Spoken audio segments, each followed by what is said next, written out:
Halo teman-teman, welcome back to my YouTube channel. Apa kabar semuanya? Semoga dalam keadaan sehat dan pasti semangat ya. Di video kali ini aku mau berbagi lagi nih teman-teman, berbagi soal-soal ekonomi ya. Nah, aku udah bikinin soal-soal persiapan untuk ujian UTBK ya tahun ini. Di sini aku akan membahas 10 soal saja ya. Dan di antara soal-soal yang aku bahas ini adalah soal yang udah pernah muncul di ujian-ujian sebelumnya. Semoga video yang aku bikin di kesempatan kali ini dapat membantu teman-teman semua, terutama yang lagi prepare ya, yang lagi prepare untuk ujian UTBK tahun ini. Oke, tanpa berlama-lama lagi langsung aja aku mulai ke video pembahasan. Tapi sebelum aku mulai, aku mau minta tolong ke teman-teman semua, nanti setelah menonton video ini yang merasa tertarik dengan channel aku, tolong bantu aku mengembangkan channel aku dengan tekan tombol subscribe ya. Boleh juga like, komen, serta share. Karena subscribe-nya teman-teman itu bisa bikin aku lebih semangat lagi dalam bikin videonya, dan pastinya bikin channel aku lebih cepat berkembang. Oke, makasih ya buat teman-teman yang nanti bantu aku mengembangkan channel aku dengan tekan tombol subscribe. Semoga teman-teman semua urusannya dipermudah oleh Yang Maha Kuasa, dan yang lagi studi sukses selalu. Jangan lupa terus membahas soal biar makin paham dan ngerti serta lancar ya dalam menjawab soal-soal. Oke, langsung aja aku mulai ke video pembahasan. Keep watching. Oke, aku akan bacakan soal nomor 1 ya. Kendala yang dihadapi produsen untuk mengelola faktor produksi dapat digambarkan oleh kurva. Oke, isokan yang pertama ini bukan ya, isokan bukan jawabannya. Isokan itu adalah kombinasi dari dua faktor produksi menghasilkan jumlah produk yang sama. Oke, isokos bukan ya, kalau ini kos ini biaya, jadi ini kombinasinya biaya ya. Budget line bukan juga ya, budget line itu adalah kurva anggaran ya. Nah, kurva anggaran atau batas anggaran, nah ini juga maksud kurva anggaran ini adalah batas pendapatan atau anggaran yang dimiliki seseorang untuk konsumsi dua barang. Oke, ini bukan juga, jadi jawaban yang pasti ada production possibility curve ini ya. Nah, aku akan gambarkan kurvanya ya. Gambar kurvanya seperti ini ya. Production possibility curve ya. Oke, yang ini adalah garis horizontal. Ini kita anggap faktor produksi modalnya ya, modal ini modal ya, dan ini adalah tenaga TK, tenaga kerja. Nah, bentuknya seperti ini ya, bentuknya seperti ini. Nah, lebih kurang seperti ini ya. Oke, ini adalah tenaga kerja dan modalnya. Oke, kita anggap ini dia menghasilkan. Nah, kita anggap dia menghasilkan. Nah, kita anggap dia menghasilkan barang segini ya, barangnya segini di titik A ini. Nah, di titik A ini adalah barang yang dihasilkan paling optimal, paling maksimal ya, karena di sini semua modal dan tenaga kerja udah dipakai ya, udah dipakai. Nah, ini kombinasi misalnya titik A, atau nanti boleh juga kita kombinasikan di titik B ini ya, sumber daya dan modal dan tenaga kerja yang digunakan di titik B. Nah, di titik A atau B ini adalah titik efisiensi namanya ya, artinya modal dan tenaga kerja itu udah dipakai semuanya, untuk produksi barang ya. Nah, kalau titik ini misalnya kita anggap ini titik X ini bukan titik efisiensi ya. Di sini belum dipakai semua sumber dayanya, masih banyak yang belum nih longgar ya. Nah, ini belum dipakai semua sumber daya, akhirnya juga barangnya juga yang dihasilkan sedikit. Oke, kita anggap ini titik Z. Mungkin nggak kita produksi barang di titik ini? Tidak ya. Sumber daya kita cuma ada segini, sedangkan kita mau menghasilkan barang segini, yang nggak mungkin ya. Nah, cara meningkatkannya adalah dengan menambah modal dan tenaga kerja. Oke. Nah, katanya di sini kendala ya, kendala yang dihadapi produsen. Nah, otomatis jawabannya adalah production possibility curve ya. Ini namanya kendala ya. Kendala yang dihadapi produsen. Karena kalau misalnya di titik Z ini tidak mungkin ya, tidak mungkin produk itu dapat tercapai. Oke, kita masuk soal nomor 2. Nomor 2, berikut ini pernyataan yang benar mengenai kurva isokuan adalah. Nah, ini bercerita kurva isokuan. Nah, kurva isokuan teman-teman udah tahu ya, kurva isokuan itu seperti apa bentuknya? Oke, aku akan bikinin bentuk kurva isokuan. Nah, lebih kurang seperti itu. Nah, itu kurva isokuan. Oke, kalau udah kita gambarkan isokuan kurvanya, kita harus tahu dulu garis vertikal itu untuk apa, garis horizontal untuk apa. Nah, kurva isokuan adalah kombinasi dua faktor produksi. Nah, ini modal kita anggap faktor produksi 1, kemudian tenaga kerja ini faktor produksi 2, kita anggap ya tenaga kerja faktor produksi 2. Oke, kemudian isokuan itu kombinasi dari dua faktor produksi menghasilkan ini dia. Nah, ini dia menghasilkan jumlah output yang sama. Misalnya ini Q-nya 50 yang dihasilkannya. Oke, kemudian kita anggap di sini dia menggunakan satu modal dan kita anggap di sini dia menggunakan satu modal misalnya. Dan kalau satu modal itu dia bisa pakai tenaga kerjanya misalkan 8 misalkan ya. 8. Nah, Q-nya yang dihasilkan 50. Kemudian kita tingkatkan misalnya modal yang dihasilkan jadi 10 misalnya. Kalau modal 10, tenaga kerja otomatis dikurangkan ya. Jadi misalnya di sini 2 cuman. Nah, kayak gitu. Nah, jadi kombinasi ini menghasilkan jumlah produksi yang sama di titik Q sama dengan 50 ini. Oke, kita analisis jawabannya. Yang pertama katanya titik di sepanjang kurva menunjukkan jumlah output yang sama ya. Ini dia ya, ini titiknya ya, titik A, titik B, ini jumlah outputnya sama ya, sama-sama 50. Kurva isokuan berbentuk cekung ke arah titik origin. Ini origin titik 0, ini adalah titik originalnya. Kemudian ini titik kurvanya kira-kira cekung atau cembung. Oke, kalau ke arah origin ini berarti cembung ya, bukan cekung. Jadi ini salah. Kurva isokuan yang makin ke kanan menunjukkan jumlah output yang dihasilkan semakin banyak. Benar ya. Kalau dia semakin kanan nanti gesernya, ini dia semakin kanan gesernya, berarti Q-nya semakin naik. Nah, Q akan naik kalau dia geser ke kanan ya. Nah, ini benar ya. Oke, berarti nomor 4 dulu kita cek, sumbu X dan Y pada sumbu isokuan merupakan biaya dan kuantitas. Salah ya, X dan Y adalah faktor produksi. Jadi yang benar adalah jawaban 1 dan 3B. Bravo ya. Oke, aku langsung masuk ke soal nomor 3 ya. Agar swasembada pangan dapat dicapai, beberapa usaha telah dilakukan oleh pemerintah secara intensifikasi seperti di bawah ini, kecuali katanya. Oke, ada cara memperluas produksi ya, dengan cara ekstensifikasi dan intensifikasi. Ekstensifikasi sama inten ya, intensifikasi. Oke, kalau ekstensifikasi ya cara memperluas produksi ya, atau cara memperluas hasil produksi dengan cara meningkatkan faktor produksi ya.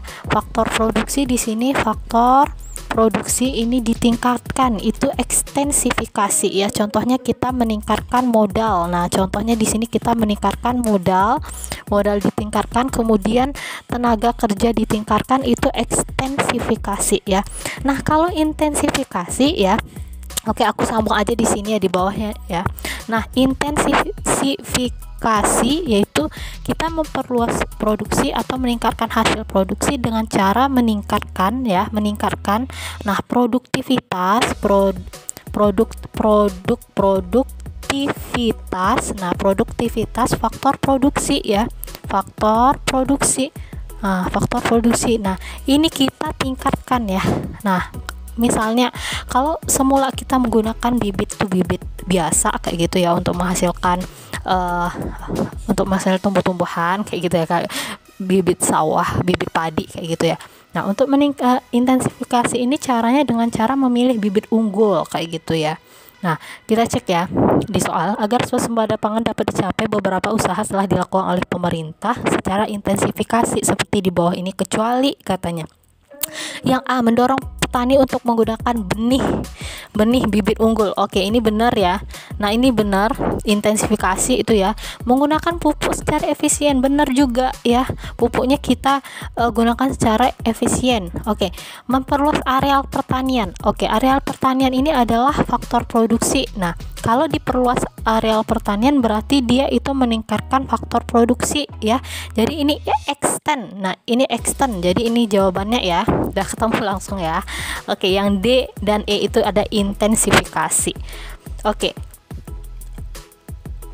Oke, kita langsung masuk ke nomor 4 ya. Pemberantasan pungutan liar yang dilakukan oleh berbagai instansi pemerintah adalah salah satu bentuk dari ekstensifikasi. Nah, ini salah ya. Nah, ini adalah intensifikasi ya, pemberantasan pungutan liar. Berarti kita ningkatin produktivitas faktor produksi ya, dengan cara apa? Memberantas pungutan liar ya. Oke, sebab perluasan produksi secara ekstensifikasi adalah dengan cara menambah jumlah dan meningkatkan kualitas faktor produksi. Ini benar banget ya. Jadi jawabannya adalah delta ya. Oke, soal nomor 5. Pernyataan di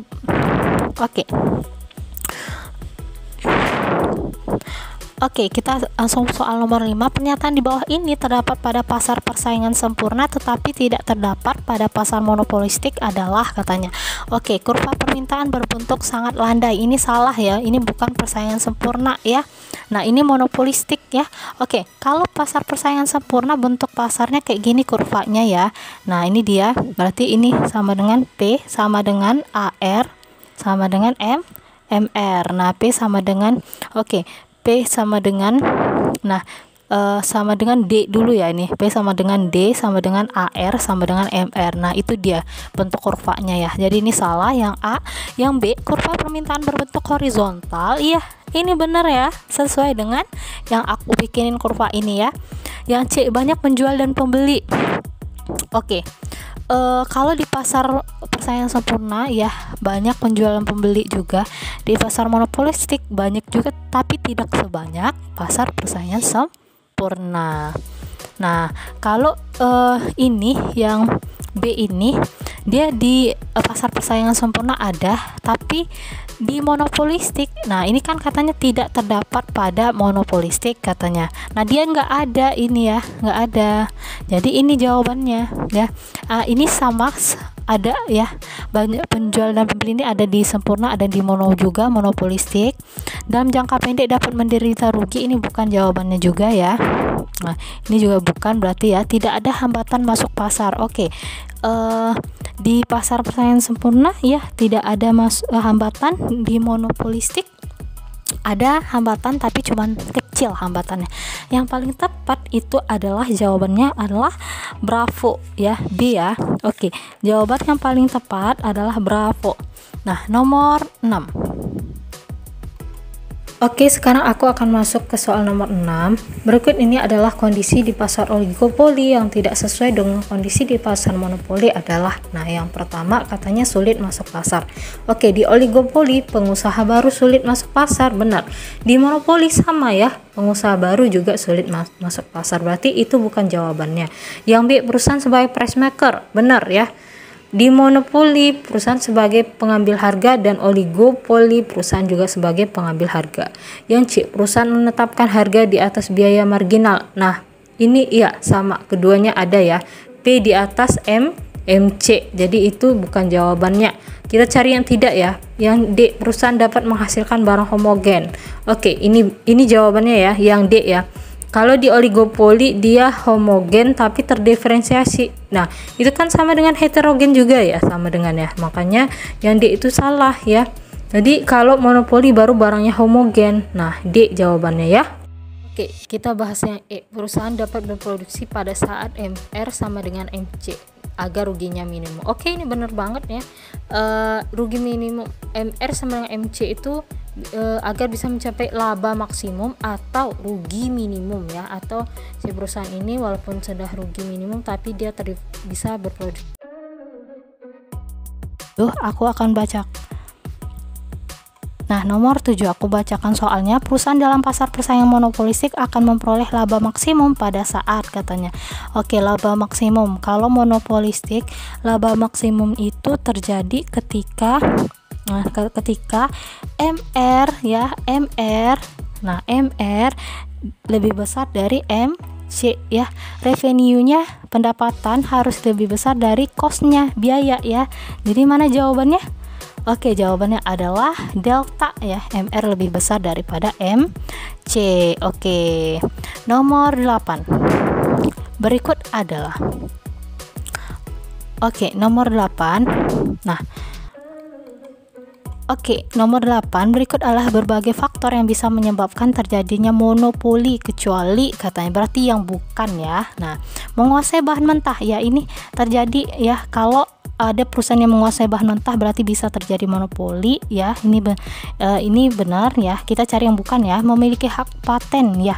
Hak paten kalau udah dikuasai oleh satu orang perusahaan lain tidak boleh menggunakannya, berarti dia bisa menyebabkan monopoli. Benar banget ya.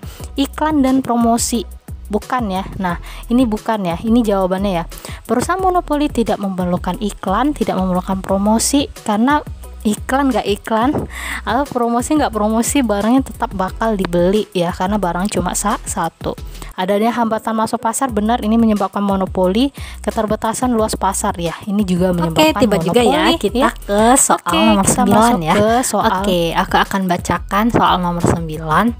Terjadinya cost push inflation di pasar barang output ya. Pasar barang itu namanya pasar output, ditunjukkan oleh pergeseran. Ada ini istilah cost plus inflation ya. Inflasi yang disebabkan oleh kenaikan biaya ya, kenaikan biaya produksi ya, itu cost plus inflation ya. Nah, kemudian di sini ditunjukkan oleh pergeseran, katanya ya. Nah, kita gambarkan, aku gambarkan dulu ya kurvanya ya. Nah, ini adalah kurva. Nanti kita akan gambarkan gimana sih dampak dari kenaikan biaya produksi. Kita anggap ya biayanya itu naik dari misalnya kalau biayanya naik, otomatis harga atau P-nya juga bakal naik ya. Nah, kita anggap P-nya naik dari 1 juta ya. 1 juta ya, mahal banget barangnya, ini barang mewah kali ya. 1 juta menjadi 2 juta misalnya, kayak gitu ya. Nah, kalau naik harganya, otomatis juga permintaannya bakal turun ya. Anggap aja kalau di 1 juta di sini Ki-nya yang beli adalah 100 orang. Kemudian karena harganya naik ya, nih ya, jadi 1 juta menjadi 2 juta ya, naik ke atas berarti ya. Nah, permintaan bakal turun secara tiba-tiba juga. Anggap aja yang beli cuman 50 orang karena harganya naik. Berarti di sini kita juga udah bisa ya menentukan kurva permintaannya ya. Otomatis di sini permintaannya akan berkurang ya. Ini kan kurva permintaan nih. Nah, anggap aja ya gambarnya seperti ini ya.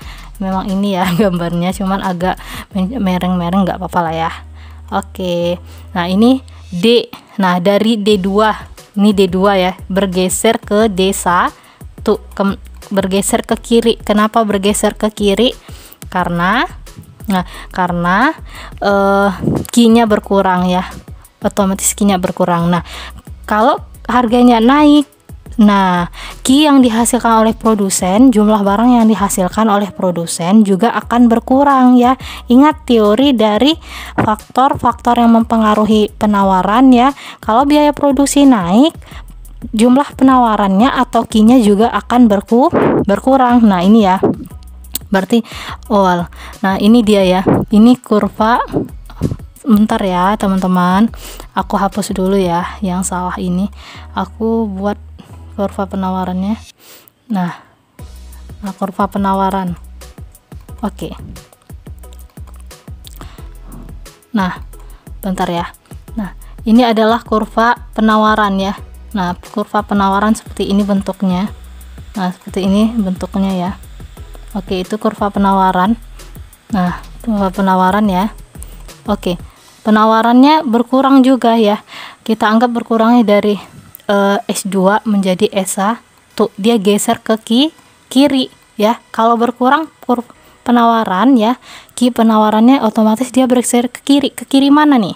Kiri atas ya. Oke, kita jawab ya. Kurva permintaan agregat ke kanan atas, salah ya. Ini salah.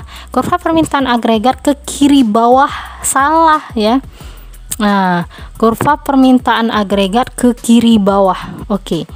Kalau ke kiri bawah dia memang berkurang permintaannya ya, benar. Tapi kalau untuk biaya produksi dia mempengaruhi penawaran ya. Jadi ini salah, bukan jawaban yang tepat. Kita cari yang paling tepat. Kurva penawaran agregat ke kanan bawah, salah. Nah, ini bukan ke kanan namanya ya, ke kiri gesernya ya. Nah, kurva penawaran agregat ke kiri atas. Ini dia. Dia geser ke kiri atas. Nah, ini kan atas ya. Jadi ini jawabannya ya, D. Oke, nomor 10.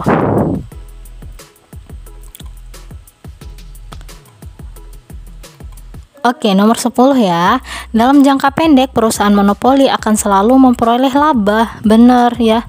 Jangka pendek dia selalu memperoleh laba sebab monopoli merupakan satu-satunya perusahaan dalam industri dan laba tercapai. Oke, satu-satunya perusahaan dalam industri. Ini benar ya. Dan laba tercapai, katanya. Laba tercapai bila perusahaan berproduksi pada tingkat output pada saat penerimaan salah ya, ini bukan jawabannya ya.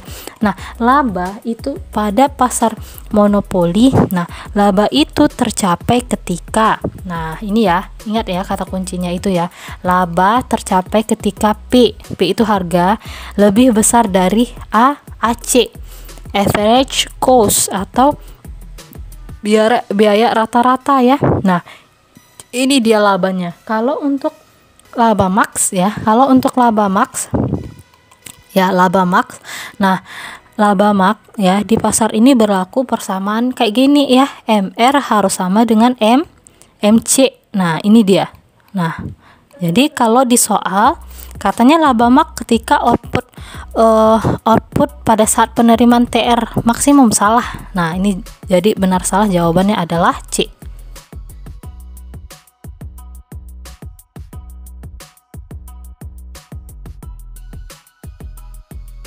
Oke, itu dia 10 soal-soal untuk persiapan UTBK. Semoga dapat dimengerti dan dipahami ya. Jika ada pertanyaan, teman-teman boleh isi kolom komentarnya. Dan jika mau request materi ataupun soal-soal apa yang akan aku bikin di video selanjutnya, boleh banget ya request di kolom komentar juga. Dan boleh banget juga jika kamu mau save apalagi share videonya ke teman-teman yang lain ya, supaya video aku lebih bermanfaat. Oke, terima kasih buat teman-teman yang sudah mampir di channel aku. Aku pastinya senang banget dengan kehadiran teman-teman ya, bikin channel aku lebih rame dan pastinya lebih berkembang ya. Jangan bosan untuk mampir lagi di kesempatan selanjutnya. Buat kamu semua yang tertarik dengan channel aku, apalagi dengan video-video yang aku buat tadi, boleh bantu aku mengembangkan channel dengan tekan tombol subscribe. Boleh banget juga buat kamu yang pengen mengaktifkan tombol notifikasi loncengnya supaya kamu tidak ketinggalan dengan video menarik aku lainnya. Oke, karena waktu kita sudah habis ya, aku akan akhiri pembelajaran kali ini. Makasih banget ya buat teman-teman yang sudah tonton video aku. Semoga sukses dan lancar luncur ya sekolahnya atau studinya. See you on the next video.